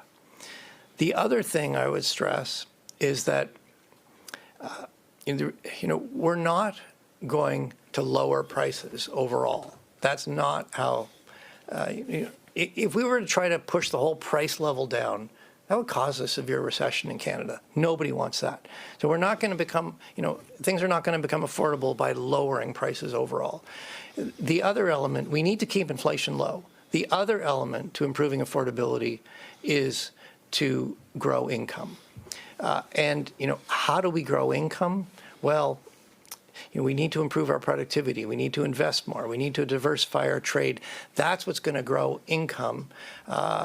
With more income, then everything becomes more affordable. But do you want to say a few words about sort of what we're hearing from Canadians and some of the discussions we've had? Yeah, I mean, we have significantly stepped up our outreach to Canadians in the last 2 years, and we're hearing the same thing that you described. I mean, the CPI, the 2% CPI measures the rate of growth of prices. It doesn't measure the level change in prices that has happened as a result of CPI being higher than our target in the past. And Canadians are still feeling that. The other thing they're feeling is that where prices are still under a bit of pressure is food and shelter, things that you really can't avoid. So those things loom large for Canadians. We understand that. We don't target, as the governor said, we don't target any one price. We target the overall rate of change in prices. That doesn't change that level shift feeling that Canadians are dealing with still. But as the governor said, what we don't want, although it sounds good, the idea of prices coming down, that happens when the economy is struggling. So what we need to do is keep inflation at target and support the structural shift that the economy is going through. As the economy grows, it will support wage increases, and that will help over time fix that sense of affordability being tough for Canadians. We'll go next to Najud. Hi, Governor. I know you don't have a new forecast for the economy, but given the recent data, and as you say, showing that the economy potentially more resilient right now, do you think that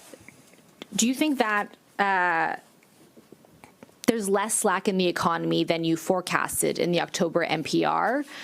And relatedly, do you see the output gap narrowing over your projection horizon because you continue to have an output gap through till 2027? Okay, well, as you started, we don't have a new projection and we don't have a new estimate of the output gap to go with that projection. But let me say a few things. I mean, look, the bottom line is, the recent data, as we've discussed, is showing some improvement, and that is welcome news. But it has not changed our view that the economy is still in excess supply, and we continue to expect modest growth going forward. So, what are some of the data that you would look at as you assess the balance between demand and supply? Well, as has come up already, Statistics Canada published new, pretty broad revisions to the national accounts, and they showed and that was for the last 3 years, they showed GDP quite a bit higher. And if you look at why GDP was higher, it's both demand, particularly consumption was a lot stronger, but there are also important supply elements. Investment, productivity was also higher. So I would not interpret the higher GDP as simply an indication of more demand. I think there's both demand and supply elements to that. They're both stronger, and we'll have to be we'll have, before we get to January, we'll have to make some assessment there of the overall balance. The second thing I think people are looking at is the third quarter. It came in much stronger than we expected. We were monitoring 0.5. It came in at 2.6, and so just sort of mechanically, that means the output gap is smaller. Again, though, I would underline that if you look at the details of Q3, it doesn't look like an indicator that demand in the economy was a lot stronger. I mean, Q3 was strong largely because imports were really weak. Final domestic demand was actually flat.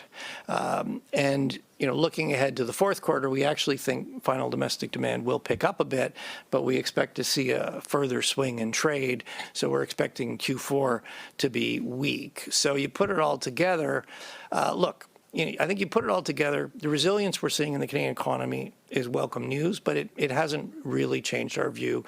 We still think the economy is in excess supply. We still think growth will be modest because the economy is working through a structural transition. That's going to take time. And so, we still see that slack being taken up pretty slowly. We have a couple more questions in the room before we go to the phone. So we'll go next to Greg. Good morning. I want to return to Promit's question about, the tariffs and the influence on your policy. And I think of three elements. Firstly, investors thought we were almost guaranteed to have a recession. That appears that it hasn't happened. The secondly now is the idea that central bankers sometimes like to keep their powder dry in case there's another shock that could be related to trade. Wonder if that's in your thinking. And thirdly, you've also said that fiscal policy or government policies are better than monetary policy at helping affected industries, which could suggest that if Trump breaks another trade deal with Canada, the pecking order is maybe set more on the government side. So can you elaborate on how these tariffs, shocks, and threats have gotten you to this point, and what, more importantly, like how it might influence you next year? Yeah, I don't know where to start on that one, Greg. You packed so much into that question. Look, let me sort of just try to sort of review, I would say, sort of what, our thinking and how it's evolved. I mean, I think, the first message is that, yeah, it's been a difficult year for Canadians and Canadian businesses. But, it's looking, as the year's closing, it's looking a little better than it looked in the spring and the summer. To sort of walk you through that, you remember the spring in particular, President Trump threatened, then imposed, then retracted, then reimposed tariffs. As I have already spoken to, fortunately, the average tariff rate that Canada faces with the United States is among the lowest in the world. We've got some sectors that are hit really hard, but outside of those sectors, you can still trade largely tariff-free with the United States. And yes, through that spring and summer period, yeah, the R word people were talking about was recession. And, we published scenarios where there were certainly scenarios for U.S. tariffs that could have pushed the Canadian economy into recession.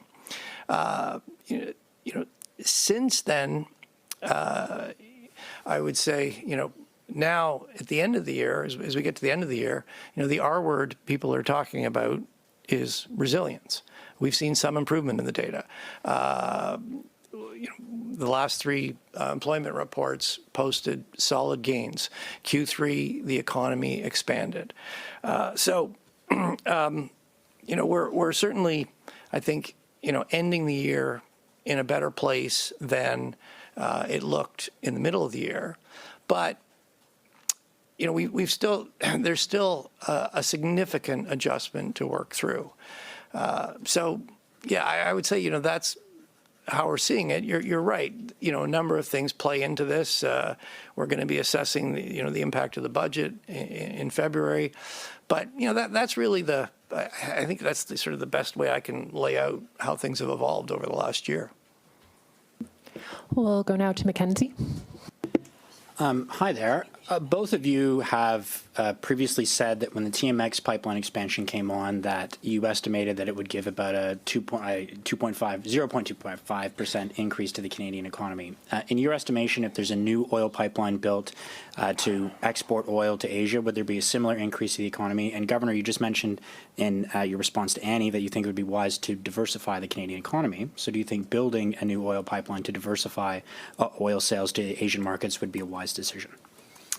Well, look, I'm not going to comment on any specific plan, and I certainly don't have an estimate of the impact of that of this plan on the Canadian economy at this point.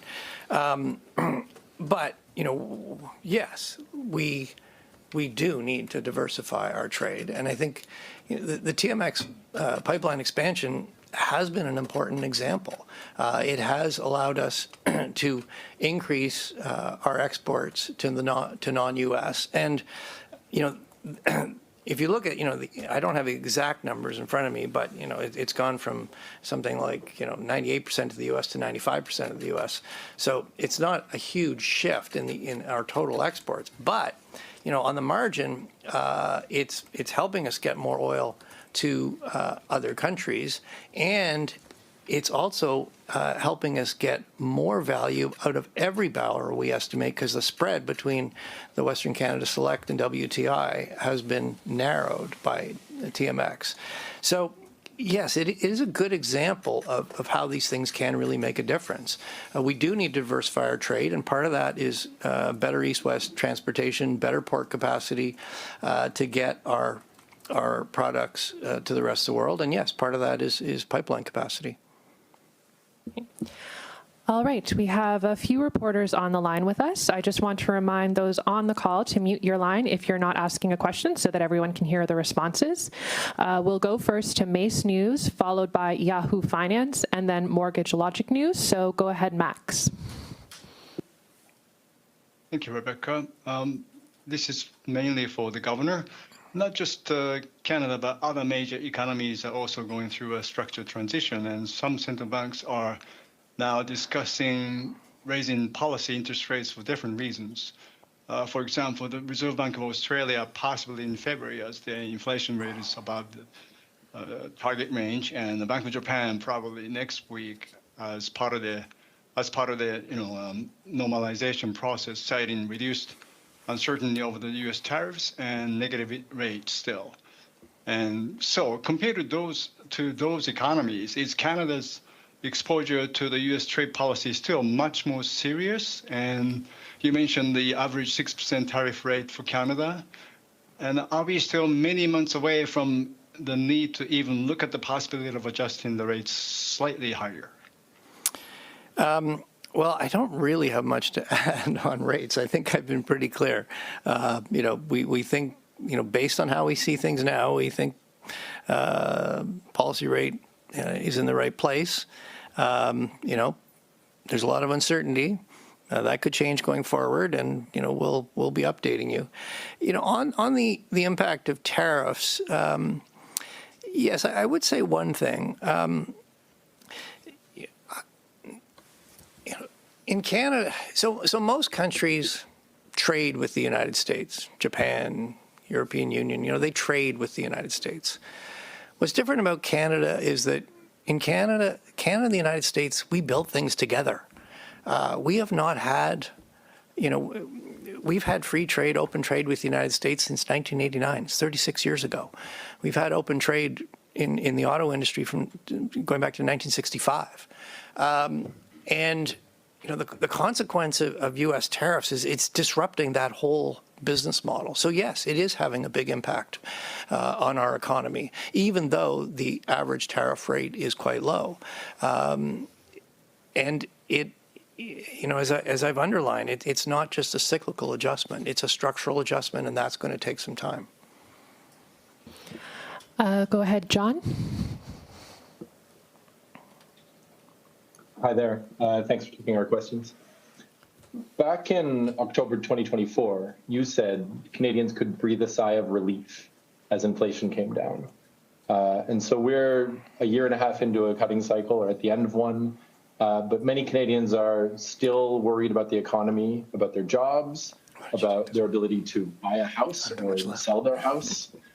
With all the uncertainty you've highlighted through this year, what's your message to Canadians at the end of 2025 and going into 26? We might take this one together, but you go ahead.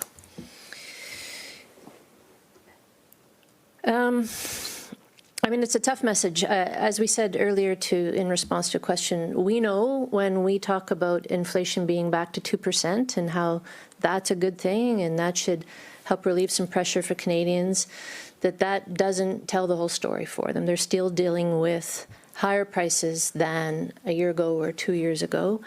They're dealing with the constant threat of an escalation in the trade war with our largest trading partner. And despite the fact that the economy has proven resilient, there is a sort of an overwhelming feeling of uneasiness or uncertainty that I think hangs over Canadians right now. So we're acutely aware of that. The one thing that we will continue to focus on and continue to contribute to that picture for Canadians is to keep inflation at target. It's not going to bring prices down. We know that. We talked about that earlier. But it is a source of stability that we can add to a very uncertain picture. We'll go next to Robert. Good morning. You mentioned you'll be updating people as the bank's rate outlook changes. I'm wondering if we could drill down on that a little bit. And the reason I ask is because in the months leading up to the steep 2022 hikes, over half of Canadian mortgagers were still taking variable rates, and it caused a lot of unnecessary pain. And so I'm wondering, can you talk about whether it's the bank's policy to warn the public as soon as it believes there's a materially higher probability of rates going up versus staying the same or falling? I mean, our policy is to call it as we see it, and as our, that's partly why we put out an economic outlook. This is when we put out an outlook, it's because that's our best assessment of where the economy is going. We know we need to be humble about that outlook. We know there's a lot of uncertainty. We know the situation could change, but we put that out because that's monetary policy has to be forward-looking. We're putting that outlook is because that's the basis, along with the risks that we're using to take our monetary policy decisions. And then the second thing is we're going to be assessing the data relative to that outlook. So, I mean, even before you hear from us, if you can see the data that is coming in a lot stronger than the outlook we've published, you can be assured that we're asking ourselves, we've noticed that data's coming in a lot stronger. We think that's going to be sustained. Is it temporary? Is it more lasting? Is that materially changing our outlook? And as I said, as our views evolve, we will be updating Canadians. I'm not sure. The thing I'd add to that, Robin, you know this well, you've written about it, is Canadians choose their mortgage terms for a variety of reasons. The path of rates is one of those reasons. So as the governor said, it's our job to be really clear about where we see the economy going and how that's affecting our decisions. At the end of the day, it's the job of mortgage brokers and other financial advisors to take that and other things into account as they advise clients about their mortgage terms and conditions. All right, and our final question will be from the Canadian Press. Ian, go ahead. Thanks for squeezing me in. Just on, you mentioned shelter costs still being elevated. Can you update kind of where you're seeing shelter costs going next year and how concerned you are about the kind of final wave of mortgage renewals?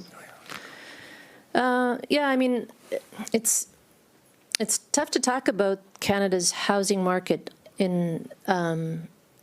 at a national level right now because there's a lot of regional differences. But I think generally we would say we see better balance in the housing market.